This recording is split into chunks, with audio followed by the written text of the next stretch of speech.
ਰੋਜ਼ਾਨਾ ਲੋਕਨਾਥ ਟੀਵੀ ਦਾ special programme prime ਮੁੱਦਾ ਦੇਖ ਰਹੇ ਹੋ ਤੁਸੀਂ ਤੇ ਮੈਂ ਹਾਂ ਲਖਵਿੰਦਰ ਸਿੰਘ ਮਾਨ ਲੈ ਕੇ ਹਾਜ਼ਰ ਹਾਂ ਪੰਜਾਬ ਦੀ ਰਾਜਨੀਤੀ ਦੀਆਂ ਕੁਝ ਵੱਡੀਆਂ ਤੇ ਅਹਿਮ ਖਬਰਾਂ। ਅੱਜ ਦੇ ਇਸ ਪ੍ਰੋਗਰਾਮ ਦੇ ਵਿੱਚ ਗੱਲਬਾਤ ਕੀਤੀ ਜਾਏਗੀ ਸੰਗਰੂਰ ਜਿਮਨੀ ਚੋਣ ਦੀ। ਸੰਗਰੂਰ ਜਿਮਨੀ ਚੋਣ ਜਿਸ ਦੀ ਕਿ ਕੱਲ VOTING ਹੋਣੀ ਹੈ, ਸਵੇਰੇ 8 ਵਜੇ ਤੋਂ VOTING ਸ਼ੁਰੂ ਹੋ ਜਾਏਗੀ। ਜਿਸ ਜਿਮਨੀ ਚੋਣ ਦੇ ਉੱਪਰ पूरे देश की नज़र टिकी हुई है क्योंकि मुछ का सवाल बनया होया है कई पार्टियां दे। जेकर गल करिए आम आदमी पार्टी की तो उन्होंने दो CM दिल्ली के CM अरविंद केजरीवाल और पंजाब के CM भगवंत मान के वलों पूरा जोर लगाया गया इस चोण नूं जितण दे लई। ते उत्थे ही भाजपा वलों जो कि भाजपा थोड़ा जिहा धरातल लभदी हुई नज़र आ रही है पंजाब दे विच, उस वलों भी अपने केंद्रीय मंत्री भेजे गए ने चोण मुहिम नूं हंगारा देण दे लई। सो बावजूद इस दे तकरीबन 6 MP जो कि पंजाब नाल संबंधित ने उन्हां दे वल्लों इस चोण मुहिम दे विच दिलचस्पी नहीं दिखाई गई। एक वार भी वो चोण मुहिम दे विच नहीं पहुंचे। आखिर की कारण है कि पंजाब नाल संबंधित MP दी जिमनी चोण दे विच कोई उत्साह नहीं दिखाए। की कारण रहे उस बारे गलबात की जाएगी। नाल ही नाल गलबात की जाएगी कांग्रेस पार्टी दी। कांग्रेस हाई कमांड दे वल्लों देश के तमाम विधायकों और सांसदां नूं अज दिल्ली दे विच सद्दा दिता गया सीगा मीटिंग दे लई।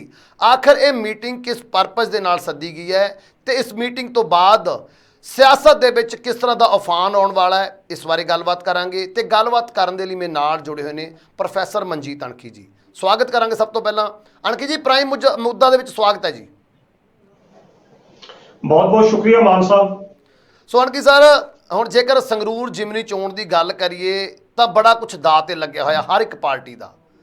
ਜਿੱਥੇ ਸ਼੍ਰੋਮਣੀ ਅਕਾਲੀ ਦਲ ਆਪਣਾ ਵਜੂਦ ਲੱਭਦੀ ਹੋਈ ਨਜ਼ਰ ਆ ਰਹੀ ਹੈ, ਉੱਥੇ ਹੀ ਭਾਜਪਾ ਵੀ ਧਰਾਤਲ ਲੱਭਦੀ ਹੋਈ ਨਜ਼ਰ ਆ ਰਹੀ ਹੈ ਤੇ ਇੱਥੇ ਸ਼ੁਰੂਆਤ ਕਰਨੀ ਚਾਹੁੰਦੀ ਹੈ। ਲੇਕਿਨ ਜੇਕਰ ਗੱਲ ਕਰੀਏ ਆਮ ਆਦਮੀ ਪਾਰਟੀ ਦੀ, ਉਹਨਾਂ ਦੇ ਵੱਲੋਂ ਪੂਰਾ ਜ਼ੋਰ ਲਗਾਇਆ ਹੋਇਆ ਹੈ ਵੀ ਇਸ ਸੀਟ ਨੂੰ, ਕਿਉਂਕਿ ਉਹਨਾਂ ਦੀ ਇਹ ਹੁਣ ਜੱਦੀ ਸੀਟ ਬਣਦੀ ਜਾ ਰਹੀ ਹੈ। ਲਾਸਟ 2 ਚੋਣਾਂ ਦੀ ਗੱਲ ਕਰੀਏ ਤਾਂ ਭਗਵੰਤ ਮਾਨ ਵੱਡੇ ਮਾਰਜਨ ਦੇ ਨਾਲ ਜਿੱਤ ਕੇ ਲੋਕ ਸਭਾ 'ਚ ਪਹੁੰਚੇ ਸੀ। ਬਾਵਜੂਦ ਇਸ ਦੇ ਕਿ ਭਾਜਪਾ ਨੇ ਆਪਣੇ ਕੇਂਦਰੀ ਮੰਤਰੀ ਉਤਾਰ ਦਿੱਤੇ, ਅਰਵਿੰਦ ਕੇਜਰੀਵਾਲ ਨੂੰ ਰੋਡ ਸ਼ੋਅ ਕਰਨਾ ਪਿਆ। ਬਾਵਜੂਦ ਇਸ ਦੇ ਪੰਜਾਬ ਨਾਲ ਸੰਬੰਧਿਤ ਜਿਹੜੇ MP ਨੇਗੇ, ਜਿਨ੍ਹਾਂ ਦੇ ਵਿੱਚ 4 ਕਾਂਗਰਸ ਦੇ MP ਨੇ, एक श्रोमणी अकाली दल का तो एक भाजपा नाल संबंधित MP इस जिमनी चोण तो दूर रहे ने, दूरियां बना के रखे गए ने चोण मुहिम तो। आखिर कारण की रहे ने? मान साहब, इस तरह की हुण संगरूर दे विच जिहड़ियां सवेरे 8 वजे वोटां की गिनती माफ कर ला वोटां पैणियां शुरू होणगियां ते अज जिहड़ा समुच्चा चोण प्रचार तां कल दा ही खत्म हो गया। जिहड़ा अज डोर टू डोर होना वो भी खत्म हो गया। ते बड़ा एक महत्वपूर्ण नुकता जिहड़ा तुसीं उठाया कि जिमनी चोण होवे और लोक सभा दे मैंबर दी चोण होवे ते किसी भी पार्टी दा लोक सभा मैंबर विच मौजूद ही ना होण, तां इसदा की कारण? तां इसदा कारण लखविंदर जी जो मैनूं नज़र आउंदा कि शायद इस जिमनी चोण नूं किसी भी पार्टी ने उन्नी गंभीरता दे नाल नहीं लिया जिन्नी गंभीरता नाल लेना चाहिए सी जी। हुण तुसीं पुछोगे किवें? आम तौर ते लखविंदर जी ये गल मन्नी जाती है कि जदों भी किते कोई जिमनी चोण हुंदी है सरकार दी तां ओह सरकार दे ही हक दे विच जांदी है। एक आम धारणा जिहड़ी बनी है जी। ते दूजे पासे क्योंकि आम आदमी पार्टी अजे नवीं जित के 3 महीने सरकार नूं बणिया नूं होए ने, एक स्पष्ट बहुमत 92 विधायक लैके सरकार विधान सभा च पहुंचे ने आम आदमी पार्टी। तां उस समय सारे सिनैरियो दे विच उस प्रसंग दे विच शायद विरोधी पार्टियां ये सोचदियां कि ये जिमनी चोण जिहड़ी होनी आ ये शायद भगवंत मान दी अपनी ही सीट दी जां पार्टी दी ही उन्हां दी जित हैगी आ। सो इस करके उन्हां वल्लों असीं कह सकदे हां कि शायद इस पक्ष तो उन्होंने लिया हो कि जिहड़े उम्मीदवार जिहड़े माफ करदा जिहड़े लोक सभा मैंबर नहीं आए। एक जनरल व्यू है जी। पर जेकर असीं हुण गंभीरता नाल इस चीज़ का विश्लेषण करिए लखविंदर जी, जेकर सब तो पहला असीं विश्लेषण करते हैं श्रोमणी अकाली दल जी। श्रोमणी अकाली दल की जिहड़ी स्थिति आ इस वेले पंजाब विधान सभा च सिर्फ उन्होंने 2 विधायक ने, तीजा बसपा की सीट तो जितया ते लोक सभा दे विच केवल मियां बीबी ਬਾਦਲ ਸਾਹਿਬ ਤੇ ਹਰਸਿਮਰਤ ਕੌਰ ਹੀ ਦੋ ਜਿਹੜੇ ਐਮਪੀ ਨੇ, ਹੋਰ ਕੋਈ ਐਮਪੀ ਨਹੀਂ। ਤੇ ਦੂਜੇ ਪਾਸੇ ਸ਼੍ਰੋਮਣੀ ਅਕਾਲੀ ਦਲ ਨੇ ਉੱਥੋਂ ਇੱਕ ਮਹਿਲਾ ਉਮੀਦਵਾਰ ਨੂੰ ਖੜਾ ਕੀਤਾ ਜੀ। ਔਰ ਕਿੰਨੀ ਹੈਰਾਨਗੀ ਦੀ ਗੱਲ ਆ ਕਿ ਸ਼੍ਰੋਮਣੀ ਅਕਾਲੀ ਦਲ ਦੀ ਇਸ ਮਹਿਲਾ ਉਮੀਦਵਾਰ ਦੇ ਹੱਕ ਦੇ ਵਿੱਚ ਪ੍ਰਚਾਰ ਕਰਨ ਵਾਸਤੇ ਜਿਹੜੇ ਲੋਕ ਸਭਾ ਮੈਂਬਰ ਤੇ ਹਰਸਿਮਰਤ ਕੌਰ ਜਿਹੜੇ ਸੁਖਬੀਰ ਸਿੰਘ ਬਾਦਲ ਦੇ ਪਤਨੀ ਨੇ, ਉਹ ਹਰਸਿਮਰਤ ਕੌਰ ਬਾਦਲ ਉਹ ਵੀ ਚੋਣ ਪ੍ਰਚਾਰ 'ਚ ਨਹੀਂ ਪਹੁੰਚੀ, ਉਸ ਨੂੰ ਵੀ ਛੱਡ ਦਿਓ। ਬੀਬੀ ਜਗੀਰ ਕੌਰ ਹੋਣੀ ਜਿਹੜੇ ਸ਼੍ਰੋਮਣੀ ਗੁਰਦੁਆਰਾ ਪ੍ਰਬੰਧਕ ਕਮੇਟੀ ਦੇ ਸਾਬਕਾ ਪ੍ਰਧਾਨ ਨੇ, ਉਹ ਵੀ ਕਿਤੇ ਵੀ ਸਟੇਜ ਤੇ ਨਜ਼ਰ ਨਹੀਂ ਆਏ। ਤੇ ਸਾਰੀ ਜਿਹੜੀ ਚੋਣ ਮੁਹਿੰਮ ਆ ਸਰਦਾਰ ਸੁਖਬੀਰ ਸਿੰਘ ਬਾਦਲ ਨੇ ਆਪਣੇ ਹੱਥ, ਤੇ ਉਹ ਸੁਖਬੀਰ ਸਿੰਘ ਬਾਦਲ ਨੇ ਆਪਣੇ ਹੱਥਾਂ ਦੇ ਵਿੱਚ ਰੱਖ ਕੇ ਜਿਹੜੇ 9 ਵਿਧਾਨ ਸਭਾ ਹਲਕੇ ਆ ਕਿਸ ਤਰੀਕੇ ਨਾਲ ਪ੍ਰਚਾਰ ਕੀਤਾ ਜੀ, ਉਹ ਜਗ ਜਾਹਿਰ ਹੈ। ਕੋਈ ਸਾਬਕਾ ਲੋਕ ਸਭਾ ਮੈਂਬਰ ਵੀ ਮੇਰਾ ਖਿਆਲ ਨਹੀਂ ਉੱਥੇ ਕਿਤੇ ਉਹਨਾਂ ਦੇ ਲਾਗੇ ਚਾਗੇ ਆਇਆ। ਸ਼ਾਇਦ ਇਸ ਦਾ ਇਹੋ ਹੀ ਕਾਰਨ ਹੈ ਕਿ ਇਸ ਜਿਮਨੀ ਚੋਣ ਨੂੰ ਸ਼੍ਰੋਮਣੀ ਅਕਾਲੀ ਦਲ ਇਸ ਕਰਕੇ ਗੰਭੀਰਤਾ ਨਾਲ ਨਹੀਂ ਲੈ ਰਿਹਾ ਜਾਂ ਨਹੀਂ ਲਿਆ ਗਿਆ ਕਿਉਂਕਿ ਉਹਨਾਂ ਕੋਲ ਤਾਂ ਇੱਕ ਉਮੀਦਵਾਰ ਹੀ ਖੜਾ ਕਰਨ ਵਾਸਤੇ ਉਸ ਹਲਕੇ ਵਿੱਚ ਨਹੀਂ ਸੀ। ਕਦੇ ਉਹ ਸਿਮਰਜੀਤ ਸਿੰਘ ਮਾਨ ਨੂੰ ਜਾ ਕੇ ਸਮਰਥਨ ਮੰਗਦੇ ਰਹੇ, ਕਦੇ ਕਿਸੇ ਨੂੰ ਕਹਿ ਰਹੇ। ਔਰ ਜਿਹੜਾ ਮੁੱਦਾ ਉਹਨਾਂ ਵੱਲੋਂ ਪੇਸ਼ ਕੀਤਾ ਗਿਆ ਵੇਲੇ ਦਾ, ਜਿਸ ਤਰ੍ਹਾਂ ਉਹ ਕਹਿੰਦੇ ਨੇ ਵੇਲੇ ਦਾ, ਇਸ ਤਰ੍ਹਾਂ ਦੀ ਕੋਈ ਗੱਲ ਹੁੰਦੀ ਹੈ ਜੀ, ਵੇਲੇ ਦੀ ਨਮਾਜ਼ ਵੇਲੇ ਦੀਆਂ ਟੱਕਰਾਂ, ਕੋਈ ਇਸ ਤਰ੍ਹਾਂ ਦਾ ਅਖਾਣ ਹੈਗਾ ਜੀ, ਵੇਲੇ ਦੀ ਨਮਾਜ਼ ਕਵੇਲੇ ਦੀਆਂ ਟੱਕਰਾਂ ਜੀ, ਵੇਲੇ ਦੀ ਨਮਾਜ਼ ਕਵੇਲੇ ਦੀਆਂ ਟੱਕਰਾਂ ਦੇ ਅਨੁਸਾਰ ਜਿਸ ਤਰੀਕੇ ਨਾਲ ਉਹਨਾਂ ਨੇ ਇਹ ਗੱਲ ਕੀਤੀ। ਔਰ ਮੁੱਦਾ ਕਿਹੜਾ ਹੋਇਆ? ਬੰਦੀ ਸਿੰਘਾਂ ਦੀ ਰਿਹਾਈ ਦਾ। ਇਸ ਵੇਲੇ ਪੰਜਾਬ ਦੇ ਅੰਦਰ ਬੰਦੀ ਸਿੰਘਾਂ ਦੀ ਰਿਹਾਈ ਦਾ ਮੁੱਦਾ ਇੰਨਾ ਵੱਡਾ ਮੁੱਦਾ ਨਹੀਂ ਆ, ਬਿਲਕੁਲ ਸਿੰਘ ਰਿਹਾ ਹੋਣੇ ਚਾਹੀਦੇ ਆ, ਪਰ ਹੋਰ ਬੜੀਆਂ ਸਮੱਸਿਆਵਾਂ ਨੇ। ਉਹ ਬੰਦੀ ਸਿੰਘਾਂ ਨੂੰ ਰਿਹਾ ਕਰਾਉਣ ਵਾਸਤੇ ਬੀਤੇ 25 ਸਾਲਾਂ ਤੋਂ ਜਾਂ 30 ਸਾਲਾਂ ਤੋਂ ਸ਼੍ਰੋਮਣੀ ਅਕਾਲੀ ਦਲ ਦੀ ਕੀ ਭੂਮਿਕਾ ਰਹੀ ਆ, ਇਹਦਾ ਜਵਾਬ ਵੀ ਸੁਖਬੀਰ ਸਿੰਘ ਬਾਦਲ ਕੋਲ ਨਹੀਂ ਹੈਗਾ। ਤਾਂ ਪ੍ਰਸ਼ਨ ਇਹ ਸੀ ਕਿ ਸੁਖਬੀਰ ਸਿੰਘ ਬਾਦਲ, ਉਹਨਾਂ ਨੂੰ ਪਤਾ ਹੈ ਕਿ ਸ਼੍ਰੋਮਣੀ ਅਕਾਲੀ ਦਲ ਦਾ ਉੱਥੇ ਵਜੂਦ ਕੀ ਹੈਗਾ। ਸ਼ਾਇਦ ਇਸੇ ਹੀ ਕਾਰਨ ਕਿਸੇ ਵੱਡੇ ਨੇਤਾ, ਹੁਣ ਨੇਤਾ ਉਹਨਾਂ ਕੋਲ ਸੁਖਬੀਰ ਸਿੰਘ ਬਾਦਲ ਤੋਂ ਵੱਡਾ ਨੇਤਾ ਹੋਇਆ ਕਿਹੜਾ ਸ਼੍ਰੋਮਣੀ ਅਕਾਲੀ ਦਲ ਜਾਂ ਬੀਬੀ ਹਰਸਿਮਰਤ ਕੌਰ ਬਾਦਲ? ਹਾਂ, ਬਿਕਰਮਜੀਤ ਸਿੰਘ ਮਜੀਠੀਆ ਹੁੰਦੇ ਬਾਹਰ ਤਾਂ ਸ਼ਾਇਦ ਸਥਿਤੀਆਂ ਅਲੱਗ ਹੁੰਦੀਆਂ, ਉਹ ਵੀ ਨਹੀਂ। ਸੋ ਇਸ ਕਰਕੇ ਸਭ ਤੋਂ ਹਾਲਤ ਪਤਲੀ ਇਹ ਨਹੀਂ। ਔਰ ਦੂਜੇ ਪਾਸੇ ਜੇਕਰ ਤੁਸੀਂ ਵਿਧਾਇਕਾਂ ਦੀ ਗੱਲ ਕਰਦੇ, ਮਾਫ ਕਰਦਾ, ਲੋਕ ਸਭਾ ਕਾਂਗਰਸ ਦੀ ਗੱਲ ਕਰਦੇ ਜੀ, ਕਾਂਗਰਸ ਦੇ ਕੋਲ ਇਸ ਵੇਲੇ ਮੇਰਾ ਖਿਆਲ 7 ਦੇ ਕਰੀਬ ਲੋਕ ਸਭਾ ਮੈਂਬਰ ਨੇ, ਪਰ ਇੱਕ ਵੀ ਲੋਕ ਸਭਾ ਦਾ ਮੈਂਬਰ ਜਿਹੜਾ ਉਸ ਚੋਣਾਂ ਦੇ ਵਿੱਚ ਨਹੀਂ ਗਿਆ ਜੀ। ਸ਼ਾਇਦ ਇਸ ਦੇ 2-3 ਕਾਰਨ ਹੋ ਸਕਦੇ ਆ। ਤਾਂ ਨਾ ਹੀ ਕਾਂਗਰਸ ਦੀ ਹਾਈ ਕਮਾਨ ਵੱਲੋਂ ਵੀ ਕੋਈ ਸਟਾਰ ਪ੍ਰਚਾਰਕ ਇਸ ਚੋਣ ਮੁਹਿੰਮ 'ਚ ਦਲਵੀਰ ਗੋਲਡੀ ਦੇ ਹੱਕ ਵਿੱਚ ਪ੍ਰਚਾਰ ਕਰਨ ਵਾਸਤੇ ਭੇਜਿਆ ਗਿਆ। ਸ਼ਾਇਦ ਉੱਥੇ ਵੀ ਇਹੋ ਕਾਰਨ ਆ ਕਿ ਕਾਂਗਰਸ ਹਾਈ ਕਮਾਨ ਨੇ ਵੀ ਇਸ ਜਿਮਨੀ ਚੋਣ ਨੂੰ ਉਨੀ ਗੰਭੀਰਤਾ ਨਾਲ ਲਿਆ ਹੀ ਨਹੀਂ ਕਿ ਜਿਸ ਗੰਭੀਰਤਾ ਨਾਲ ਲੈਣਾ ਚਾਹੀਦਾ, ਕਿਉਂਕਿ ਜੇ ਉਹਨਾਂ ਨੂੰ ਸੀਟ ਮਿਲ ਵੀ ਜਾਂਦੀ ਆ ਤਾਂ ਵੀ ਕੋਈ ਫਰਕ ਨਹੀਂ, ਤੇ ਜੇ ਸੀਟ ਹਾਰ ਵੀ ਜਾਂਦੀ ਹੈ ਤਾਂ ਵੀ ਕਾਂਗਰਸ ਨੂੰ ਉਸ ਚੀਜ਼ ਦਾ ਕੋਈ ਬੈਨੀਫਿਟ ਨਹੀਂ ਹੈਗਾ। ਤਾਂ ਕਰਕੇ ਕਾਂਗਰਸ ਨੇ ਵੀ ਜਾਂ ਕਾਂਗਰਸ ਦੇ ਇਹਨਾਂ ਸਟਾਰ ਪ੍ਰਚਾਰਕਾਂ ਜਾਂ ਲੋਕ ਸਭਾ ਮੈਂਬਰਾਂ ਨੇ ਇੰਨੀ ਗੰਭੀਰਤਾ ਨਾਲ ਜ਼ੋਰ ਲਾਇਆ ਨਹੀਂ ਜਾਂ ਆਪਣੀ ਹਾਜ਼ਰੀ ਉਸ ਹਲਕੇ 'ਚ ਦਰਸਾਈ ਨਹੀਂ ਕਿ ਜਿਹਦੇ ਨਾਲ ਸਥਿਤੀਆਂ ਜਿਹੜੀਆਂ ਉਹ ਬਦਲ ਸਕਦੀਆਂ ਹੋਣ। ਤੇ ਦੂਜੇ ਪਾਸੇ ਇਹ ਵੀ ਕਹਿ ਸਕਦੇ ਆ ਕਿ ਸ਼ਾਇਦ ਕਾਂਗਰਸ ਦੀ ਜਿਹੜੀ ਅੰਦਰੂਨੀ ਗੁੱਟਬਾਜੀ ਆ, ਜਿਨ੍ਹਾਂ ਦੇ ਉਸੇ ਹੀ ਕਾਰਨ ਰਵਨੀਤ ਸਿੰਘ ਬਿੱਟੂ ਕਹਿੰਦੇ ਅਸੀਂ ਬਾਹਰ ਚੱਲੇ, ਮਨੀਸ਼ ਤਿਵਾੜੀ ਦਾ ਕੋਈ ਇੰਟਰਸਟ ਨਹੀਂ, ਮੁਹੰਮਦ ਸਦੀਕ ਹੁਣੀ ਕਿਤੇ ਨਹੀਂ ਗਏ, ਜਿਹੜੇ ਜਸਬੀਰ ਸਿੰਘ ਡਿੰਪਾ ਉਹਨਾਂ ਦੀ ਕੋਈ ਹਾਜ਼ਰੀ ਨਹੀਂ, ਗੁਰਜੀਤ ਸਿੰਘ ਔਜਲੇ ਦੀ ਕੋਈ ਹਾਜ਼ਰੀ ਨਹੀਂ। ਸੋ ਇਹ ਵਿਅਕਤੀ ਆਪੋ ਆਪਣੇ ਕੰਮਾਂ 'ਚ ਲੱਗੇ ਜੀ। ਸ਼ਾਇਦ ਇਹੋ ਹੀ ਕਾਰਨ ਆ ਕਿ ਉਹ ਰਾਜਾ ਵੜਿੰਗਰਾ ਜਿਹੜੇ ਮਤਭੇਦ ਨੇ ਉਹ ਵੀ ਇਸ ਸਮੇਂ 'ਚ ਸਾਹਮਣੇ ਆਏ ਕਿ ਠੀਕ ਆ ਪ੍ਰਧਾਨ ਦੀ ਚੋਣ ਆ ਤੇ ਵੇਖ ਲੈਂਦੇ ਪ੍ਰਧਾਨ ਆਪਣੇ ਪੱਧਰ ਤੇ ਕਿਹੜੇ ਗੁੱਲ ਖਲੋਂਦਾ, ਇਹ ਵੀ ਕਾਰਨ ਹੋ ਸਕਦਾ। ਤੇ ਇਹ ਮਤਲਬ ਦੇਖੋ, ਬੜੀ ਵਧੀਆ ਤੁਸੀਂ ਸਟਾਰਟ ਤੇ ਗੱਲ ਕੀਤੀ ਕਿ ਜਿੰਨੇ ਵੀ ਪਾਰਟੀਆਂ ਦੇ ਲੋਕ ਸਭਾ ਮੈਂਬਰ ਸਨ ਸਾਰਿਆਂ ਨੂੰ ਦੂਰੀ ਬਣਾ ਕੇ ਰੱਖੀ। ਦੂਰੀ ਫਿਰ ਇਹੋ ਹੀ ਕਾਰਨ ਆ ਕਿ ਕਿਉਂਕਿ ਕਿਸੇ ਵੀ ਪਾਰਟੀ ਨੂੰ ਇਸ ਦਾ ਸੀਟ ਜਿੱਤਣ ਦਾ ਕੋਈ ਫਾਇਦਾ ਨਹੀਂ, ਨਾ ਹਾਰਨ ਦਾ ਕੋਈ ਫਾਇਦਾ। ਜੇ ਬੀਜੇਪੀ ਜਿੱਤਦੀ ਆ, ਬੀਜੇਪੀ ਕੋ 333 ਅੱਗੇ ਲੋਕ ਸਭਾ ਮੈਂਬਰ ਦੇ ਕੋਈ ਫਰਕ ਨਹੀਂ, ਕਾਂਗਰਸ ਦੀ ਜਿਹੜੀ ਪੋਜੀਸ਼ਨ ਆ ਉਹ ਸੱਤਾ ਜਾ ਨਹੀਂ। ਪਰ ਦੂਸਰੇ ਪਾਸੇ ਸਰ ਜੇ ਆਪਾਂ ਚਲੋ ਠੀਕ ਆ ਉਹਨਾਂ ਕੋਲੇ ਵੱਡੀ ਗਿਣਤੀ ਦੇ ਵਿੱਚ ਲੋਕ ਸਭਾ ਦੇ ਮੈਂਬਰ ਨੇ ਬੀਜੇਪੀ ਦੇ, ਲੇਕਿਨ ਜੇ ਪੰਜਾਬ ਦੀ ਗੱਲ ਕਰੀਏ, ਜਦੋਂ ਤੋਂ ਅਕਾਲੀ ਦਲ ਦੇ ਨਾਲ ਵੱਖ ਹੋਈ ਹੈ ਪਾਰਟੀ, ਉਦੋਂ ਤੋਂ ਇੱਕ ਧਰਾਤਲ ਲੱਭਦੀ ਨਜ਼ਰ ਆ ਰਹੀ ਹੈ। ਤਾਂ ਜਿਸ ਤਰੀਕੇ ਨਾਲ ਹੁਣ ਉਹ ਇਹ ਕਹਿੰਦੇ ਨਜ਼ਰ ਆ ਰਹੇ ਵੀ ਅਸੀਂ ਆਪਣੇ ਤੌਰ ਤੇ ਲੜਿਆ ਕਰਾਂਗੇ। ਤੇ ਜੇ ਚੋਣ ਦੀ ਗੱਲ ਕਰੀਏ ਗੰਭੀਰਤਾ ਦੀ, ਜੇਕਰ ਕੇਂਦਰੀ ਦੀ ਗੱਲ ਕਰੀਏ, ਕੇਂਦਰੀ ਮੰਤਰੀ ਗਜੇਂਦਰ ਸ਼ੇਖਾਵਤ ਪਹੁੰਚੇ ਨੇ, ਉਹਨਾਂ ਦੇ ਨਾਲ ਹੋਰ ਮੰਤਰੀ ਪਹੁੰਚੇ ਨੇ ਕੇਂਦਰ ਚੋਂ, ਉਹਨਾਂ ਨੇ ਤਾਂ ਪ੍ਰਚਾਰ ਤਾਂ ਕੀਤਾ ਜੀ। ਲੇਕਿਨ ਜੇਕਰ ਗੱਲ ਕਰੀਏ ਸਭ ਤੋਂ ਵੱਡਾ ਚਿਹਰਾ ਸੀ ਜਾਂ ਆਪਾਂ ਕਹਿ ਸਕਦੇ ਹਾਂ ਵੀ ਇਸ ਸੀਟ ਨੂੰ ਜ਼ਿਆਦਾ ਪ੍ਰਭਾਵਿਤ ਕਰ ਸਕਦੇ ਸੀਗੇ, ਉਹ ਪੰਜਾਬ ਦੇ ਐਮਪੀ ਸੀਗੇ ਸਨੀ ਦਿਓਲ। ਉਹਨਾਂ ਦੇ ਕੀ ਕਾਰਨ ਸੀ ਕਿ ਹਾਈ ਕਮਾਨ ਦੇ ਵੱਲੋਂ ਜਾਂ ਕਹੀਏ ਲੀਡਰਸ਼ਿਪ ਵੱਲੋਂ, ਬੀਜੇਪੀ ਲੀਡਰਸ਼ਿਪ ਵੱਲੋਂ ਉਹਨਾਂ ਦੀ ਡਿਊਟੀ ਕਿਉਂ ਨਹੀਂ ਲਗਾਈ ਗਈ? ਭਾਵੇਂ 1 ਜਾਂ 2 ਦਿਨਾਂ ਲਈ ਆਉਂਦੇ, ਕਿਉਂਕਿ ਸਨੀ ਦਿਓਲ ਇੱਕ ਫੇਮਸ ਚਿਹਰਾ ਨੇਗੇ ਤਾਂ ਸ਼ਾਇਦ ਵੱਡਾ ਪ੍ਰਭਾਵ ਛੱਡ ਸਕਦੀ ਸੀ ਜੇਕਰ 1 ਜਾਂ 2 ਦਿਨ ਉਹ ਜਿਮਨੀ ਚੋਣ 'ਚ ਰੁਕ ਜਾਂਦੇ।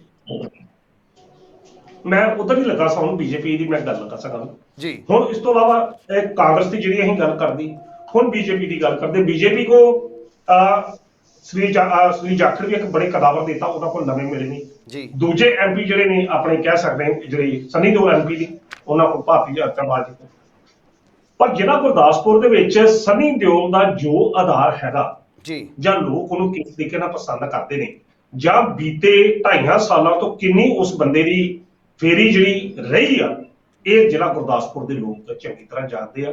ਤੇ ਇਹੋ ਜਿਹੀ ਸਥਿਤੀ ਦੇ ਵਿੱਚ ਕਦੇ ਵੀ ਅਸ਼ਵਨੀ ਸ਼ਰਮਾ ਇਹ ਨਹੀਂ ਚਾਹੁੰਗੇ ਕਿ ਭਾਜਪਾ ਦੀ ਜਿਹੜੀ ਬਣਦੀ ਖੀਰ ਆ ਉਹਦੇ ਵਿੱਚ ਆਪ ਹੀ ਸਵਾਹ ਜਿਹੜੀ ਆ ਪਾਲੀ ਜਾਵੇ ਸਨੀ ਦਿਓਲ ਨੂੰ ਸੱਦ ਕੇ। ਸੋ ਇਸ ਕਾਰਨ ਗਜਿੰਦਰ ਸ਼ੇਖਾਵਤ ਜ਼ਰੂਰ ਆਏ, ਅਸ਼ਵਨੀ ਸ਼ਰਮਾ ਨੇ ਵੀ ਉੱਥੇ ਪ੍ਰਚਾਰ ਕੀਤਾ, ਪਰ ਸਨੀ ਦਿਓਲ ਨੂੰ ਇਸ ਤੋਂ ਦੂਰ ਰੱਖਿਆ ਗਿਆ ਕਿਉਂਕਿ ਉਸਦਾ ਉਹ ਸੈਲੀਬ੍ਰਿਟੀ ਹੋਣ ਦਾ ਚਿਹਰਾ ਹੁਣ ਉਹ ਲੋਕਾਂ ਦੇ ਕੰਮ ਨਹੀਂ ਆ ਰਿਹਾ। ਕਿਉਂਕਿ ਜਿਸ ਤਰੀਕੇ ਨਾਲ ਬੀਤੇ ਦੌਰ 'ਚ ਆਮ ਆਦਮੀ ਪਾਰਟੀ ਨੇ ਪ੍ਰਚਾਰ ਕੀਤਾ, ਇਸ ਕਾਰਨ ਉੱਥੇ ਜਿਹੜੀ ਸਥਿਤੀ ਆ ਉਹ ਨਾ ਹੀ ਉਹਨੂੰ ਉਤਾਰਿਆ ਗਿਆ ਤੇ ਨਾ ਹੀ ਉਹ ਸਟਾਰ ਪ੍ਰਚਾਰਕ ਤੇ ਨਾ ਹੀ ਉਸਦੀ ਕੋਈ ਹੋਂਦ ਆ। ਤੇ ਬਾਕੀ ਵੱਡੀ ਗੱਲ ਜਿਹੜੀ ਤੁਸੀਂ ਕਹਿ ਰਹੇ ਜੀ ਕਿ ਭਾਰਤੀ ਜਨਤਾ ਪਾਰਟੀ ਆਪਣਾ ਧਰਾਤਲ ਬਣਾਉਣ ਦਾ ਯਤਨ ਕਰ ਰਹੀ ਆ, ਬਿਲਕੁਲ ਕਹਿੰਦੀ ਕਿ ਆਪਾਂ ਜਿਹੜੇ ਇਕੱਲਿਆਂ ਚੋਣ ਲੜਦੇ, ਤਾਂ ਇਹ ਜਿੰਨਾ ਵੀ ਪ੍ਰਯੋਗ ਉਹਨਾਂ ਵੱਲੋਂ ਕੀਤਾ ਜਾ ਰਿਹਾ ਆਪਣੇ ਲਖਵਿੰਦਰ ਜੀ, ਇਹ ਪ੍ਰਯੋਗ ਹੈ, ਐਕਸਪੈਰੀਮੈਂਟ ਹੈ ਕਿ ਆਪਣੇ ਪੱਧਰ ਤੇ ਅਸੀਂ ਜਿਹੜੇ ਉਤਾਰੇ ਨੇ ਕਿ ਸਿੱਖ ਚਿਹਰੇ ਆਪਣੀ ਬਦੌਲਤ ਟੱਕਰ ਦੇ ਸਕਦੇ ਆ, ਕਿ ਦੁਬਾਰਾ ਹਿੰਦੂ ਵਰਗ ਸ਼ਹਿਰੀ ਵਰਗ ਨੂੰ ਵੋਟ ਨੂੰ ਫਿਰ ਪੇਸ਼ ਕਰਨਾ ਪਏਗਾ। ਇਹਨਾਂ ਤਰੀਕਿਆਂ ਦੇ ਨਾਲ ਇੱਕ ਪ੍ਰੈਕਟੀਕਲ ਹੈ, ਪ੍ਰਯੋਗ ਐਕਸਪੈਰੀਮੈਂਟ ਕੀਤਾ ਜਾ ਰਿਹਾ, ਜਿਹੜੇ ਕੀ ਸਿੱਟੇ ਨਿਕਲਦੇ। ਸੋ ਸਨੀ ਦਿਓਲ ਦੀ ਜਿਹੜੀ ਸਥਿਤੀ ਉਹ ਇਸ ਕਰਕੇ ਡਿਫਰ ਕਰਦੀ ਹੈ। ਔਰ ਸਭ ਤੋਂ ਹੁਣ ਤੁਸੀਂ ਸਵਾਲ ਕਰੋਗੇ ਕਿ ਫਿਰ ਜਿਹੜੀ ਆਮ ਆਦਮੀ ਪਾਰਟੀ ਦੀ ਸਰਕਾਰ ਦੇ ਸਾਰੀ ਹਾਈਕਮਾਨ ਆਈ, ਉਸ ਦਾ ਕਾਰਨ ਹੈ ਕਿਉਂਕਿ ਜੇਕਰ ਇਹ ਸੀਟ ਆਮ ਆਦਮੀ ਪਾਰਟੀ ਦੇ ਹੱਥੋਂ ਨਿਕਲ ਜਾਂਦੀ ਹੈ ਤੇ ਸਮਝ ਲਓ ਆਮ ਆਦਮੀ ਪਾਰਟੀ ਦਾ ਜਿਹੜਾ ਦੁਰਗ ਆ ਉਹ ਢਹਿਣਾ ਸ਼ੁਰੂ ਹੋ ਜਾਂਦਾ। ਸੋ ਬਾਕੀ ਪਾਰਟੀਆਂ ਦੀ ਬਜਾਏ ਆਮ ਆਦਮੀ ਪਾਰਟੀ ਵਾਸਤੇ ਇਹ ਜਿਹੜੀ ਸੀਟ ਆ ਸਭ ਤੋਂ ਜ਼ਿਆਦਾ ਮਹੱਤਵਪੂਰਨ ਆ। ਉਹਦੇ ਵਾਸਤੇ ਕਰੋ ਜਾਂ ਮਰੋ ਦੀ ਸਥਿਤੀ ਦੇ ਅਨੁਸਾਰ ਉਹਨਾਂ ਨੇ ਇਸ ਲੜਾਈ ਨੂੰ ਲੜਿਆ ਜਾਂ ਚੋਣ ਪ੍ਰਚਾਰ ਕੀਤਾ। ਵੱਡੀ ਤੋਂ ਵੱਡੀ ਪੂਰੀ ਦੀ ਪੂਰੀ ਤਾਕਤ ਜਿਹੜੀ ਆ ਉਹਨਾਂ ਨੇ ਇਸ ਲੜਾਈ ਦੇ ਵਿੱਚ ਝੋਕ ਦਿੱਤੀ ਹੈ। ਕਾਰਨ ਕੀ? ਕਿਉਂਕਿ ਅਜੇ 3 ਮਹੀਨੇ ਸਰਕਾਰ ਬਣੀ ਨਹੀਂ ਤੇ ਜੇਕਰ ਚੌਥੇ ਮਹੀਨੇ ਹੀ ਆਮ ਆਦਮੀ ਪਾਰਟੀ ਕਈ ਤਰ੍ਹਾਂ ਦੇ ਵਿਵਾਦਾਂ ਵਿੱਚ ਘਿਰ ਕੇ ਹਾਰ ਜਾਂਦੀ ਆ, ਫਾਰ ਐਗਜ਼ਾਮਪਲ ਸਿੱਧੂ ਮੂਸੇਵਾਲੇ ਦੀ ਕਤਲ ਦੀ ਗੱਲ ਹੈ, ਜਿਸ ਤਰੀਕੇ ਨਾਲ ਅੱਜ ਰਾਜਾ ਵੜਿੰਗ ਨੇ ਬੜਾ ਬੇਵਕੂਫਾਨਾ ਬਿਆਨ ਜਿਹਾ ਦਿੱਤਾ, ਲੋਕਾਂ ਨੂੰ ਇਹ ਗੱਲ ਕਹੀ ਜੀ ਕਿ ਤੁਸੀਂ ਬਦਲਾ ਲੈਣਾ ਤੇ ਸਿੱਧੂ ਮੂਸੇਵਾਲ ਦਾ ਮੌਤ ਦਾ ਬਦਲਾ ਲੈਣਾ ਤਾਂ ਵੋਟਾਂ ਤੁਸੀਂ ਕਾਂਗਰਸ ਨੂੰ ਪਾਓ। ਇਹ ਹੁਣ ਕੋਈ ਕਿਹੋ ਜਿਹੀ ਸਿਆਸਤ ਹੈ? ਸੋ ਇਹੋ ਜਿਹੇ ਸੰਦਰਭ ਦੇ ਵਿੱਚ ਜਦੋਂ ਇਹੋ ਜਿਹੇ ਬਾਹਰ ਵਿਰੋਧੀ ਪਾਰਟੀਆਂ ਵੱਲੋਂ ਹੁੰਦੇ ਹੋਣਗੇ ਤਾਂ ਆਮ ਆਦਮੀ ਪਾਰਟੀ ਨੇ ਆਪਣਾ ਦੁੱਧ ਆਪਣਾ ਕਿਲਾ ਬਚਾਉਣਾ। ਸੋ ਇਸ ਕਾਰਨ ਮਨੀਸ਼ ਸਿਸੋਦੀਆ ਵੀ ਬੁਲਾਏ ਗਏ, ਸਾਰੇ ਹੀ ਉਹਨਾਂ ਨੇ ਤਾਕਤ ਜਿਹੜੀ ਆਪਣੀ ਝੋਕੀ ਤਾਂ ਜੋ ਕਿਸੇ ਵੀ ਸੀਟ ਦੇ ਵਿੱਚ ਇਹ ਜੋ ਰਵਾਇਤੀ ਉਹਨਾਂ ਦਾ ਗੜ੍ਹ ਮੰਨਿਆ ਜਾਂਦਾ ਇਹਦੇ ਵਿੱਚੋਂ ਉਹਨਾਂ ਨੂੰ ਢਾਹ ਨਾ ਲੱਗੇ। ਤੇ ਦੂਜੇ ਪਾਸੇ ਕੌਣ? ਸਿਮਰਨਜੀਤ ਸਿੰਘ ਮਾਨ। ਸਿਮਰਨਜੀਤ ਸਿੰਘ ਮਾਨ ਦਾ ਕੋਈ ਨੇਤਾ ਨਹੀਂ, ਉਹ ਪਾਰਟੀ ਦਾ ਉਹ ਆਪ ਪ੍ਰਧਾਨ ਆ। ਉਸ ਸੰਗਰੂਰ ਦੇ ਕੁਝ ਹਲਕਿਆਂ 'ਚ ਉਸਦਾ ਪ੍ਰਭਾਵ ਜਿਹੜਾ ਵੇਖਣ ਨੂੰ ਮਿਲਦਾ, ਜਿਸ ਕਾਰਨ ਉਸਨੇ ਟੱਕਰ ਵੀ ਜਿਹੜੀ ਆ ਪੂਰੀ ਠੋਕੇ ਦਿੱਤੀ ਆ। ਤੇ ਹੁਣ ਇਹੋ ਹੀ ਕਾਰਨ ਆ ਕਿ ਜਿਹੜੇ ਅਸੀਂ ਕਰਾਏ ਕਿ ਉਹਦੇ ਹੱਕ ਦੇ ਵਿੱਚ ਕੋਈ ਵੀ ਬੰਦਾ ਪ੍ਰਚਾਰ ਕਰਨ ਵਾਸਤੇ ਨਹੀਂ ਆਇਆ। ਈਵਨ ਕਿ ਚਾਹੀਦਾ ਤਾਂ ਇਹ ਸੀ ਕਿ ਅਕਾਲ ਤਖਤ ਸਾਹਿਬ ਦੇ ਜਥੇਦਾਰ ਜਿਹੜੇ ਪਹਿਲਾਂ ਕਹਿ ਰਹੇ ਸੀ ਕਿ ਬੰਦੀ ਸਿੰਘਾਂ ਦੀ ਰਿਹਾਈ ਵਾਸਤੇ ਸਾਰੇ ਅਕਾਲੀ ਪੰਥਕ ਧੜਿਆਂ ਨੂੰ ਇੱਕ ਪਲੇਟਫਾਰਮ ਤੇ ਇਕੱਠਾ ਹੋ ਜਾਣਾ ਚਾਹੀਦਾ। ਗਿਆਨੀ ਹਰਪ੍ਰੀਤ ਨੂੰ ਚਾਹੀਦਾ ਸੀ ਕਿ ਉਹ ਸ਼ਾਇਦ ਸੁਖਬੀਰ ਸਿੰਘ ਬਾਦਲ ਨੂੰ ਹੀ ਭਾਲ ਦਿੰਦੇ ਕਿ ਹਾਂ ਬਈ ਚਲੋ ਮਾਨ ਸਾਹਿਬ ਬਜ਼ੁਰਗ ਨੇ, ਉਹਨਾਂ ਨੂੰ ਮੌਕਾ ਦੇਣਾ ਚਾਹੀਦਾ। ਪਰ ਉਸ ਮੁੱਦੇ ਤੇ ਜਥੇਦਾਰ ਹਰਪ੍ਰੀਤ ਨੂੰ ਵੀ ਚੁੱਪ ਕਰਕੇ, ਹਾਲਾਂਕਿ ਉਹ ਆ ਤਾਂ ਨਹੀਂ ਸਕਦੇ, ਪਰ ਬਾਈ ਦਾ ਵੀ ਜੇਕਰ ਇਸ ਤਰ੍ਹਾਂ ਦਾ ਇੱਕ ਸਮਰਥਨ ਆਵਾਜ਼ ਹੀ ਲਗਾ ਦਿੰਦੇ ਤਾਂ ਇੱਕ ਮੈਸੇਜ ਜਿਹੜਾ ਸਿੱਖ ਸੰਗਤ ਨੂੰ ਪੰਥਕ ਧਿਰਾਂ ਨੂੰ ਜਾ ਸਕਦਾ ਸੀ। ਸ਼੍ਰੋਮਣੀ ਅਕਾਲੀ ਦਲ ਅੰਮ੍ਰਿਤਸਰ ਦੀ ਜਿਹੜੀ ਸਥਿਤੀ ਸੀ ਉਹ ਮਜ਼ਬੂਤ ਹੋ ਸਕਦੀ ਸੀ। ਜੇਕਰ ਐਮਪੀ ਨਹੀਂ ਆਏ, ਆਪਣੇ ਲਖਵਿੰਦਰ ਜੀ ਇਸ ਗੱਲ ਨੂੰ ਸਮਝਣ ਦਾ ਯਤਨ ਕਰਦਾ, ਜੇ ਬਾਕੀ ਪਾਰਟੀਆਂ ਦੇ ਐਮਪੀ ਨਹੀਂ ਨਾ ਆਏ ਤਾਂ ਉਹ ਵੀ ਬੰਦੇ ਨਹੀਂ ਆਏ ਕਿ ਜਿਨ੍ਹਾਂ ਨੇ ਪੰਥਕ ਮੁੱਦਾ ਉਠਾਉਣ ਦੀ ਕੋਸ਼ਿਸ਼ ਤਾਂ ਕੀਤੀ ਪਰ ਉਹਨਾਂ ਨੇ ਪੰਥਕ ਮੁੱਦਾ ਉਠਾਇਆ ਨਹੀਂ, ਉਹਨਾਂ ਨੇ ਆਵਾਜ਼ ਜਿਹੜੀ ਉਠਾਈ ਬਾਦਲ ਦੇ ਹੱਕ 'ਚ ਉਠਾਈ। ਸੋ ਜੇ ਜਥੇਦਾਰ ਸਾਹਿਬ ਦੀ ਵੀ ਗੰਭੀਰਤਾ ਇੰਨੀ ਹੁੰਦੀ ਕਿ ਵਾਕਈ ਬੰਦੀ ਸਿੰਘਾਂ ਦੀ ਰਿਹਾਈ ਹੋਣੀ ਚਾਹੀਦੀ ਆ ਤਾਂ ਉਹ ਆਦੇਸ਼ ਕਰ ਸਕਦੇ ਸੀ ਸੁਖਬੀਰ ਸਿੰਘ ਬਾਦਲ ਨੂੰ ਕਿ ਬਾਦਲ ਸੁਖਬੀਰ ਜੀ ਇਹ ਮੌਕਾ ਉਹਨਾਂ ਨੂੰ ਦਿਓ। ਪਰ ਉਹ ਵੀ ਚੁੱਪ। ਸੋ ਕਹਿਣ ਦਾ ਅਰਥ ਆ ਸਾਰੀਆਂ ਪਾਰਟੀਆਂ ਨੂੰ ਆਪਣੀ ਸਥਿਤੀ ਦਾ ਪਤਾ। ਸ਼ਾਇਦ ਇਹੋ ਹੀ ਕਾਰਨ ਆ ਕਿਸੇ ਵੀ ਪਾਰਟੀ ਦਾ ਜਿਹੜਾ MP ਆ ਉਹ ਇਹਨਾਂ ਚੋਣਾਂ ਦੇ ਵਿੱਚ ਨਹੀਂ ਆਇਆ, ਚਾਹੇ ਉਹ ਮਾਰੇ ਪ੍ਰਨੀਤ ਕੌਰ ਹੋਵੇ ਜਾਂ ਕੋਈ ਵੀ ਹੋਵੇ। ਕਿਸੇ ਨੇ ਵੀ ਇਹਨਾਂ ਤੋਂ ਸਾਰਿਆਂ ਨੇ ਦੂਰੀ ਬਣਾਈ ਰੱਖੀ, ਕਿਉਂਕਿ ਪਤਾ ਕਿ ਇਹ ਜਿਹੜੀ ਜਿਮਨੀ ਚੋਣ ਆ ਇਹ ਅਖੀਰ ਜਿਸ ਤਰੀਕੇ ਨਾਲ ਲੋਕ ਕਹਿੰਦੇ ਕਿ ਆਮ ਸਰਕਾਰ ਦੀ ਹੀ ਹੁੰਦੀ ਆ, ਸ਼ਾਇਦ ਇਹੋ ਹੀ ਕਾਰਨ ਆ ਕਿ ਜਿੰਨੇ ਵੀ ਲੋਕ ਸਭਾ ਮੈਂਬਰ ਨੇ ਹਰ ਪਾਰਟੀ ਦੇ, ਉਹਨਾਂ ਨੇ ਇਹ ਤੋਂ ਦੂਰੀ ਬਣਾ ਕੇ ਰੱਖੀ। ਪਰ ਇਸ ਦਾ ਖਮਿਆਜਾ 2024 ਦੀਆਂ ਚੋਣਾਂ ਦੇ ਵਿੱਚ ਹਰ ਪਾਰਟੀ ਨੂੰ ਭੁਗਤਣਾ ਜ਼ਰੂਰ ਪੈ ਸਕਦਾ। ਇਹ ਆਉਣ ਵਾਲਾ ਸਮਾਂ ਦੱਸੇ। ਬਿਲਕੁਲ ਬਿਲਕੁਲ ਅਣਖੀ, ਜਿਵੇਂ ਤੁਸੀਂ ਕਿਹਾ ਵੀ ਜਿਮਨੀ ਚੋਣ ਜੋ ਹੁੰਦੀ ਹੈ ਸਰਕਾਰ ਦੀ ਹੀ ਹੁੰਦੀ ਹੈ, ਲੇਕਿਨ ਦੂਸਰੇ ਪਾਸੇ ਸਰਕਾਰ ਦੀ ਗੱਲ ਕਰੀਏ ਤਾਂ ਉਹਨਾਂ ਨੂੰ ਲੋਹੇ ਦੇ ਚਨੇ ਚੱਬਣੇ ਪੈ ਰਹੇ ਨੇ ਕਿ ਸਿਮਰਨਜੀਤ ਸਿੰਘ ਮਾਨ ਦੇ ਅਗੇਂਸਟ ਲੜਦੇ ਹੋਏ। ਸੋ ਇਹ ਗੱਲ ਅੱਜ ਵਿੱਤ ਮੰਤਰੀ ਵੀ ਕਹਿੰਦੇ ਹੋਏ ਨਜ਼ਰ ਆ ਰਹੇ ਨੇ ਕਿ ਬਾਕੀ ਪਾਰਟੀਆਂ ਤੇ ਜ਼ਮਾਨਤਾਂ ਜ਼ਬਤ ਹੋਣਗੀਆਂ ਤੇ ਇੱਕ ਨਿੱਜੀ ਚੈਨਲ ਨੂੰ ਉਹਨਾਂ ਨੇ ਲਿਖ ਕੇ ਵੀ ਦਿੱਤਾ ਹੈ। ਲੇਕਿਨ ਦੂਸਰੇ ਪਾਸੇ ਜਿਵੇਂ ਤੁਸੀਂ ਸਿਮਰਨਜੀਤ ਸਿੰਘ ਮਾਨ ਦੀ ਗੱਲ ਕੀਤੀ ਹੈ, ਭਾਵੇਂ ਕਿ ਉਹਨਾਂ ਕੋਲ ਕੋਈ ਸਟਾਰ ਪ੍ਰਚਾਰਕ ਨਹੀਂ ਸੀ, ਪਾਰਟੀ ਦੇ ਵਿੱਚ ਖੁਦ ਹੀ ਆਲ ਇਨ ਆਲ ਨੇਗੇ, ਲੇਕਿਨ ਇੱਕ ਤਕੜੀ ਟੱਕਰ ਜਿਸ ਦਾ ਆਭਾਸ ਜੇ ਆਪਾਂ ਕਹੀਏ ਆਮ ਆਦਮੀ ਪਾਰਟੀ ਨੂੰ ਪਤਾ, ਜਿਸ ਦੇ ਕਾਰਨ ਸਮੁੱਚੀ ਲੀਡਰਸ਼ਿਪ ਨੂੰ ਲੈ ਕੇ ਅਰਵਿੰਦ ਕੇਜਰੀਵਾਲ ਨੂੰ ਦਿੱਲੀ ਦੀ ਲੀਡਰਸ਼ਿਪ ਨੂੰ ਲੈ ਕੇ ਸੰਗਰੂਰ ਦੀ ਚੋਣ ਦੇ ਵਿੱਚ ਕੁੱਦਣਾ ਪਿਆਗਾ। ਦੂਸਰੇ ਪਾਸੇ ਜੇਕਰ ਆਪਾਂ ਕਾਂਗਰਸ ਦੀ ਗੱਲ ਕਰੀਏ, ਕਾਂਗਰਸ ਦੇ ਵੱਲੋਂ ਅੱਜ ਇੱਕ ਅਹਿਮ ਮੀਟਿੰਗ ਕੀਤੀ ਗਈ ਹੈ, ਜਿਸ ਦੇ ਵਿੱਚ ਕਿ ਹਾਈ ਕਮਾਨ ਦੇ ਵੱਲੋਂ ਸੱਦਾ ਦਿੱਤਾ ਗਿਆ ਸੀਗਾ ਪੂਰੇ ਦੇਸ਼ ਦੇ ਜਿੰਨੇ ਵੀ ਵਿਧਾਇਕ ਨੇ, ਜਿੰਨੇ ਸਾਂਸਦ ਨੇ, ਅੱਜ ਉਹਨਾਂ ਨੂੰ ਇੱਕ ਮੀਟਿੰਗ ਦੇ ਲਈ ਸੱਦਾ ਦਿੱਤਾ ਗਿਆ ਸੀ। ਭਾਵੇਂ ਕਿ ਗੱਲ ਅਗਨੀਪਥ ਨਾਲ ਸੰਬੰਧਿਤ, ਉਹ ਕਹਿ ਰਹੇ ਨੇ ਵੀ ਅਗਨੀਪਥ ਦੇ ਮਾਮਲੇ ਦੇ ਉੱਪਰ ਬਹਿ ਕੇ ਗੱਲਬਾਤ ਕਰਨੀ ਹੈ ਤੇ ਸਰਕਾਰ ਦੇ ਵਿਰੋਧ ਪ੍ਰਦਰਸ਼ਨ ਕਰਨਾ। ਲੇਕਿਨ ਦੂਸਰੇ ਪਾਸੇ ਅਣਖੀ ਸਾਹਿਬ ਕੱਲ 23 ਤਰੀਕ ਹੈ ਤੇ ਕੱਲ ਈਡੀ ਸਾਹਮਣੇ ਸੋਨੀਆ ਗਾਂਧੀ ਜੀ ਨੇ ਪੇਸ਼ ਹੋਣਾਗਾ। ਤਾਂ ਕੀ ਦੇਖ ਰਹੇ ਹੋ, ਕਿਸ ਸੰਦਰਭ ਦੇ ਵਿੱਚ ਇਹ ਮੀਟਿੰਗਾਂ ਰੱਖੀਆਂ ਗਈਆਂ ਨੇ? ਕਿ ਸੱਚਮੁੱਚ ਅਗਨੀਪਥ ਦਾ ਵਿਰੋਧ ਹੋਏਗਾ ਕੱਲ? ਇਹ ਤਾਂ ਗੱਲ ਕਲੀਅਰ ਹੈ ਵੀ ਕੱਲ ਕਾਂਗਰਸ ਸੜਕਾਂ ਦੇ ਉੱਪਰ ਦਿਖਾਈ ਦੇਵੇਗੀ, ਵਿਧਾਇਕ ਸਾਂਸਦ ਸੜਕਾਂ 'ਤੇ ਦਿਖਾਈ ਦੇਣਗੇ। ਕਿ ਸੱਚਮੁੱਚ ਇਹ ਪ੍ਰਦਰਸ਼ਨ ਅਗਨੀਪਥ ਦੇ ਖਿਲਾਫ ਹੋਏਗਾ ਜਾਂ ਫਿਰ ਸੋਨੀਆ ਗਾਂਧੀ ਜਦੋਂ ਕੱਲ ਈਡੀ ਦੇ ਸਾਹਮਣੇ ਪੇਸ਼ ਹੋਣਗੇ, ਈਡੀ ਦੇ ਉੱਪਰ ਇੱਕ ਵਾਰ ਫਿਰ ਤੋਂ ਦਬਾਅ ਬਣਾਉਣ ਦੇ ਲਈ ਇਹ ਪ੍ਰਦਰਸ਼ਨ ਹੋ ਸਕਦਾ ਹੈ? ਪ੍ਰਦਰਸ਼ਨ ਤਾਂ ਕਲੀਅਰ ਹੈ ਵੀ ਕੱਲ ਹੋਏਗਾ, ਕਿਉਂਕਿ ਪੂਰੀ ਕਾਂਗਰਸ, ਪੂਰੇ ਦੇਸ਼ ਦੇ ਵਿਧਾਇਕ ਤੇ ਸਾਂਸਦ ਦਿੱਲੀ 'ਚ ਨੇ। ਕਿਵੇਂ ਦੇਖ ਰਹੇ ਹੋ? ਲਖਵਿੰਦਰ ਜੀ, ਅਗਨੀਪਥ ਦਾ ਵਿਰੋਧ ਕਿਸੇ ਨੇ ਕੀ ਕਰਨਾ ਜਾਂ ਕੀ ਨਹੀਂ ਕਰਨਾ, ਉਹ ਤੇ ਗੱਲਾਂ ਮੀਟਿੰਗ ਉਸ ਸੰਬੰਧ ਦੇ ਵਿੱਚ ਗੱਲਾਂ ਠੀਕ ਨੇ ਕਹਿ ਦਿੱਤੀਆਂ ਗਈਆਂ। ਪਰ ਅਸਲ ਵਿੱਚ ਤੁਹਾਡੇ ਕਹਿਣ ਅਨੁਸਾਰ ਇਹ ਅਸਲ 'ਚ ਕੱਲ ਸੋਨੀਆ ਗਾਂਧੀ ਦੇ ਹੱਕ ਵਿੱਚ ਇੱਕ ਸ਼ਕਤੀ ਪ੍ਰਦਰਸ਼ਨ ਹੋਵੇਗਾ ਕਾਂਗਰਸ ਤੋਂ। ਹੁਣ ਕਾਂਗਰਸ ਨੇ ਜਿਸ ਤਰੀਕੇ ਨਾਲ ਬੀਤੇ ਦੌਰ ਦੇ ਵਿੱਚ ਰਾਹੁਲ ਗਾਂਧੀ ਦੀ ਪੁੱਛਗਿੱਛ ਦੌਰਾਨ ਜਦੋਂ ਪਹਿਲੀ ਵਾਰੀ ਪੁੱਛਗਿੱਛ ਸੱਦਿਆ ਗਿਆ ਤੇ ਜਿਸ ਤਰੀਕੇ ਨਾਲ ਉਹਨਾਂ ਨੇ ਪੂਰੇ ਦੇਸ਼ ਭਰ ਵਿੱਚ ਧਰਨੇ ਦਿੱਤੇ ਈਡੀ ਦੇ ਦਫ਼ਤਰਾਂ ਦੇ ਸਾਹਮਣੇ, ਪਰ ਈਡੀ ਤੇ ਕੋਈ ਪ੍ਰਭਾਵ ਨਹੀਂ ਪਿਆ ਤੇ ਪੂਰੇ 50 ਘੰਟੇ ਕਹਿੰਦੇ ਨੇ ਹੁਣ ਤੱਕ ਰਾਹੁਲ ਗਾਂਧੀ ਦੀ ਪੁੱਛਗਿੱਛ ਜਿਹੜੀ ਹੋ ਚੁੱਕੀ ਹੈ। ਤੇ ਹੁਣ ਜਿਹੜਾ ਸਿਖਰ ਦੀ ਲੀਡਰਸ਼ਿਪ ਜਿਹੜੀ ਕਾਂਗਰਸ ਦੀ ਆ, ਉਹਦੇ ਉੱਤੇ ਈਡੀ ਦਾ ਸਕੰਜਾ ਜਿਹੜਾ ਕੱਸਿਆ। ਹਾਲਾਂਕਿ ਸੋਨੀਆ ਗਾਂਧੀ ਪਿਛਲੇ ਦਿਨਾਂ 'ਚ ਬਿਮਾਰ ਸੀ, ਹਸਪਤਾਲ ਸੀ, ਉਹਨਾਂ ਨੇ ਕਿਹਾ ਮੈਨੂੰ ਟਾਈਮ ਦਿੱਤਾ ਜਾਵੇ, ਅਗਲੇ ਨੇ ਟਾਈਮ ਦੇ ਦਿੱਤਾ ਕਿ ਆਓ। ਅਗਲੇ ਨੇ ਇਹ ਨਹੀਂ ਕਿਹਾ ਕਿ ਜਦੋਂ ਤੁਸੀਂ ਠੀਕ ਹੋ ਗਏ ਆ ਜਾਓ, ਅਗਲੇ ਨੇ ਹਫ਼ਤੇ ਦਾ ਟਾਈਮ ਦੇ ਕੇ 23 ਤਰੀਕ ਨੂੰ ਉਹਨਾਂ ਨੇ ਸੱਦ ਲਿਆ। ਕੱਲ 23 ਤਰੀਕ ਆ ਜੀ। ਹੁਣ ਜਿਹੜੇ ਬੰਦੇ ਸੱਦਦੇ ਪਏ ਨੇ ਜਾਂ ਜਿਹੜੇ ਬੰਦਿਆਂ ਦਾ ਸੱਦਿਆ ਜਾ ਰਿਹਾ, ਉਹਨਾਂ ਨੂੰ ਵੀ ਇਸ ਗੱਲ ਦਾ ਪਤਾ ਕਿ ਆਪਾਂ ਕਿਸ ਤਰੀਕੇ ਦੀ ਰਾਜਨੀਤੀ ਜਿਹੜੀ ਕਰਨੀ ਹੈਗੀ ਹੈ। ਈਡੀ ਦਾ ਇੱਕ ਬਹਾਨਾ ਹੋ ਸਕਦਾ, ਜਿਹੜਾ ਕਿਸੇ ਵੀ ਤਰੀਕੇ ਦੇ ਜਿਹੜੇ ਕੇਸ ਨੇ ਉਹ ਖੋਲ ਸਕਦੀ, ਈਡੀ ਨੇ ਪੁੱਛਗਿੱਛ ਤਾਂ ਕਰਦੀ ਹੈ ਜੇ ਕੋਈ ਇਹੋ ਜਿਹਾ ਮੁੱਦਾ ਸਾਹਮਣੇ ਆਇਆ। ਪਰ ਕਾਂਗਰਸ ਪਾਰਟੀ ਜਿਸ ਤਰੀਕੇ ਦੇ ਨਾਲ ਹੁਣ ਆਪਣੇ ਆਪ ਨੂੰ ਅਸੀਂ ਕਹਿ ਸਕਦੇ ਹਾਂ ਬਚਾਓ ਦੇ ਮੁਦਰਾ ਦੇ ਵਿੱਚ ਹੈਗੀ ਹੈ। ਹਾਲਾਂਕਿ ਉਹਨਾਂ ਨੇ ਹੱਲਾ ਬੋਲ ਵਾਲੀ ਗੱਲ ਕੀਤੀ, ਹੱਲਾ ਬੋਲ ਦੀ ਗੱਲ ਹੋਊਗੀ, ਹੱਲਾ ਉਹਨਾਂ ਨੇ ਥੋੜਾ, ਹੱਲਾ ਤੋਂ ਦੂਜੇ ਨੇ ਬੋਲ ਦਿੱਤਾ, ਇਹਨਾਂ ਨੇ ਤਾਂ ਆਪਣਾ ਬਚਾਅ ਕਰਨਾ। ਤੇ ਸ਼ਾਇਦ ਇਸੇ ਹੀ ਬਚਾਅ ਕਾਰਨ ਇਹ ਸਮੁੱਚੇ ਦੇਸ਼ ਭਰ ਦੇ ਜਿੰਨੇ ਵੀ ਲੋਕ ਸਭਾ ਮੈਂਬਰ ਨੇ, ਜਿੰਨੇ ਵੀ ਕਾਂਗਰਸ ਪਾਰਟੀ ਨਾਲ ਸੰਬੰਧਿਤ MLAs ਨੇ, ਉਹਨਾਂ ਨੂੰ ਸਾਰਿਆਂ ਨੂੰ ਦਿੱਲੀ 'ਚ ਮੀਟਿੰਗ ਵਾਸਤੇ ਸੱਦਿਆ ਗਿਆ ਕਿ ਮੀਟਿੰਗ ਜਿਹੜੀ ਆ ਅਗਨੀਪਥ ਦੀ ਕਰਨੀ। ਹੁਣ ਬੰਦਾ ਪੁੱਛੇ ਕਿ ਅਗਨੀਪਥ ਦੇ ਨਾਲ ਕਾਂਗਰਸ ਪਾਰਟੀ ਦੇ ਸਿੱਧੇ ਸਰੋਕਾਰ ਜਿਹੜੇ ਨੇ ਉਹ ਦਿੱਲੀ 'ਚ ਜਾ ਕੇ ਹੋਣਗੇ ਜਾਂ ਰਾਜਾਂ ਦੇ ਵਿੱਚ ਵੱਖਰੇ ਪੱਧਰ ਤੇ ਵੀ ਹੋ ਸਕਦੇ। ਪਰ ਅਣਕੀ ਸਰ ਦੂਸਰੇ ਪਾਸੇ ਇਹ ਵੀ ਗੱਲ ਹੈ ਜੀ, ਜਿੰਨੇ ਵੀ ਲੀਡਰ ਆਪਣੇ ਪੰਜਾਬ ਕਾਂਗਰਸ ਤੋਂ ਪਹੁੰਚੇ ਨੇ, ਉਹਨਾਂ ਨੇ ਈਡੀ ਦਾ ਗੱਲ ਸਿਰਫ ਈਡੀ ਦੀ ਕੀਤੀ ਆ, ਰਾਹੁਲ ਗਾਂਧੀ ਉੱਪਰ ਬਣ ਰਹੇ ਜੋ ਦਬਾਅ ਦੀ ਕੀਤੀ ਹੈ ਤੇ ਸੋਨੀਆ ਗਾਂਧੀ ਦੀ ਗੱਲ ਕੀਤੀ ਆ।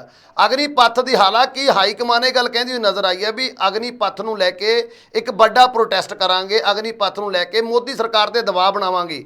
ਲੇਕਿਨ ਕਿਸੇ ਵੀ ਪੰਜਾਬ ਦੇ ਜੋ ਇੱਥੋਂ ਵਿਧਾਇਕ ਪਹੁੰਚੇ ਹੋਏ ਨੇ, ਮੌਜੂਦਾ ਵਿਧਾਇਕ ਨੇਗੇ, ਪ੍ਰਧਾਨ ਸਾਹਿਬ ਪਹੁੰਚੇ ਨੇ, ਲੇਕਿਨ ਉਹ ਗੱਲ ਉਹੀ ਜਿਵੇਂ ਤੁਸੀਂ ਕਹਿ ਰਹੇ ਹੋਗੇ, ਉਹ ਗੱਲ ਰਾਹੁਲ ਦੀ ਕਰ ਰਹੇ ਨੇ, ਗੱਲ ਸੋਨੀਆ ਦੀ ਕਰ ਰਹੇ ਨੇ ਤੇ ਗੱਲ ਈਡੀ ਦੀ ਕਰ ਰਹੇ ਨੇ। ਆਖਰ ਪੂਰਾ ਮਾਜਰਾ ਕਿਵੇਂ ਸਮਝ 'ਚ ਆਏਗਾ ਹੁਣ ਇਹ? ਲਖਵਿੰਦਰ ਜੀ, ਜੇਕਰ ਵਾਕਿਆ ਹੀ ਅਗਨੀਪਥ ਦੇ ਸਬੰਧ ਦੇ ਵਿੱਚ ਕਾਂਗਰਸ ਪਾਰਟੀ ਇੰਨੀ ਗੰਭੀਰ ਹੁੰਦੀ ਜੀ, ਤੇ ਜਿਸ ਦਿਨ ਭਾਰਤ ਬੰਦ ਦੀ ਕਾਲ ਸੀ, ਭਾਰਤ ਬੰਦ ਦੀ ਜਿਸ ਦਿਨ ਕਾਲ ਸੀ, ਤਾਂ ਉਸ ਦਿਨ ਬੀਤੇ ਸੋਮਵਾਰ ਭਾਰਤ ਬੰਦ ਦੀ ਕਾਲ ਦਿੱਤੀ ਗਈ ਸੀ ਅਗਨੀਪਥ ਦਾ ਵਿਰੋਧ ਕਰਨ ਦੇ ਵਿੱਚ।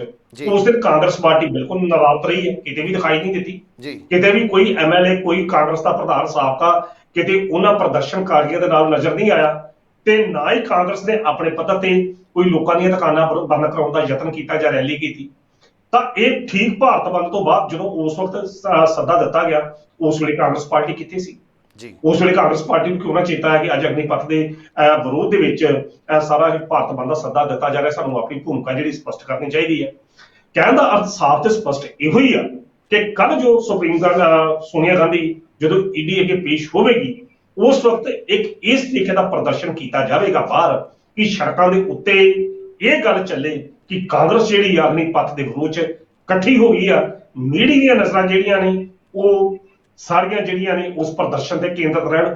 ਸੋਨੀਆ ਗਾਂਧੀ ਦੀ ਜਿਹੜੀ ਕਾਰਵਾਈ ਆ ਉਹ ਇੱਕ ਪਾਸੜ ਲੱਗੇ, ਇੰਨਾ ਕੁ ਪ੍ਰਭਾਵ ਬਣਾ ਦਿੱਤਾ ਜਾਵੇ ਕਿ ਕਾਂਗਰਸ ਜਿਹੜੀ ਆ ਅਗਨੀਪਥ ਦੇ ਵਿਰੋਧ ਦੇ ਵਿੱਚ ਸੜਕਾਂ ਤੇ ਉਤਰ ਗਈ ਆ। ਤਾਂ ਇਸ ਕਰਕੇ ਉਹਨੂੰ ਮਤਲਬ ਡੱਕਣ ਵਾਸਤੇ ਇਹ ਸਾਰਾ ਕੁਝ ਕੀਤਾ ਜਾ ਰਿਹਾ।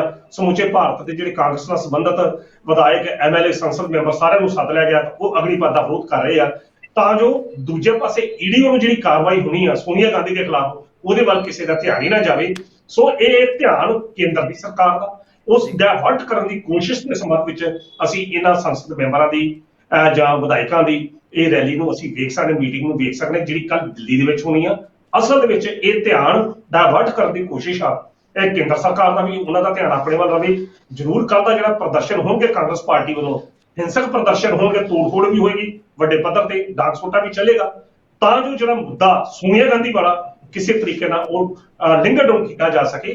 ਕੱਲ ਦਾ ਦਿਨ ਜਿਹੜਾ ਬੜਾ ਮਹੱਤਵਪੂਰਨ ਹੋਵੇਗਾ ਜੀ। ਬਿਲਕੁਲ ਜੀ, ਬਿਲਕੁਲ ਸਰ, ਵੀ ਆਪਾਂ ਉਸ ਤਰ੍ਹਾਂ ਦਾ ਮਾਹੌਲ ਫਿਰ ਦੇਖਾਂਗੇ ਜਿਸ ਤਰ੍ਹਾਂ ਦਾ ਮਾਹੌਲ ਰਾਹੁਲ ਗਾਂਧੀ ਜਿਸ ਦਿਨ ਪਹਿਲੇ ਦਿਨ ਈਡੀ ਦੇ ਸਾਹਮਣੇ ਪੇਸ਼ ਹੋਏ ਸੀ, ਉਸ ਦਿਨ ਜੋ ਮਾਹੌਲ ਪੂਰੇ ਦੇਸ਼ ਭਰ ਦੇ ਵਿੱਚ ਹੋਇਆ ਸੀ, ਕੱਲ੍ਹ ਆਪਾਂ ਨੂੰ ਇੱਕ ਵਾਰ ਫਿਰ ਤੋਂ ਮਾਹੌਲ ਦੇਖਣਾ ਪੈਂਦਾ। ਭਾਵੇਂ ਕਿ ਇਸ ਵਾਰ ਜੋ ਆਪਾਂ ਕਹਿ ਸਕਦੇ ਹਾਂ ਗੱਲ ਅਗਨੀਪਥ ਨੂੰ ਲੈ ਕੇ ਕੀਤੀ ਜਾਏਗੀ, ਲੇਕਿਨ ਜਿਵੇਂ ਕਿ ਤੁਸੀਂ ਐਨਾਲਿਸਿਸ ਕੀਤਾਗਾ ਵੀ ਆਖਰ ਸੱਚਾਈ ਕੁਝ ਹੋਰ ਹੀ ਹੋਵੇਗੀ। ਕੱਲ ਸੋਨੀਆ ਗਾਂਧੀ ਦੀ ਈਡੀ ਸਾਹਮਣੇ ਪੇਸ਼ੀ ਹੈ, ਇਸ ਕਰਕੇ ਇਹ ਪੂਰਾ ਤਾਮਝਾਮ ਕੀਤਾ ਜਾ ਰਿਹਾ ਹੈ। ਸੋਨਕੀ ਸਾਹਿਬ, ਤੁਸੀਂ ਗੱਲਬਾਤ ਕਰ ਲਈ, ਸਾਡੇ ਨਾਲ ਜੁੜੇ ਉਹਦੇ ਲਈ ਤੁਹਾਡਾ ਬਹੁਤ ਬਹੁਤ ਧੰਨਵਾਦ।